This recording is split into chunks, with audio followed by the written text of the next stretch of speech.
Hello, good evening বন্ধুরা। কেমনি আছো? আশা করি সবাই ভালো আছো, সুস্থ আছো। আজকে আমি একটা নতুন ভিডিও নিয়ে এসেছি, রান্নার ভিডিও। আমি ভাবলাম নতুন একটা ভিডিও ক্রিয়েট করতে হবে, খালি রিলস বানালে তো হবে না। ফেসবুকে খালি ফলোয়ার্স বাড়ছে না, রিচ দরকার, এঙ্গেজমেন্ট দরকার। তা আসো আমি একটা নতুন ভিডিও বানালাম।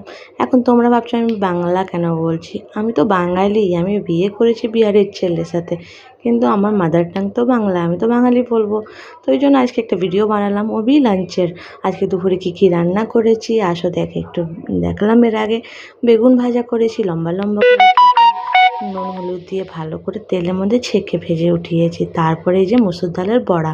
তোমাদের কাকে কাকে ভালো লাগে? সবাই বেসনেরও বড়া খায়, আমি বললাম আজকে একটু নতুন বানাই, মসুর ডালের বড়া বানাই। ওই জন্য কুচি কুচি পেঁয়াজ কেটে, ধনেপাতা, কাঁচা লঙ্কা দিয়ে ছোটো ছোটো করে এই যে বড়াগুলো ছাড়লাম। এই ছোটো ছোটো বড়াগুলো না একটু ভাত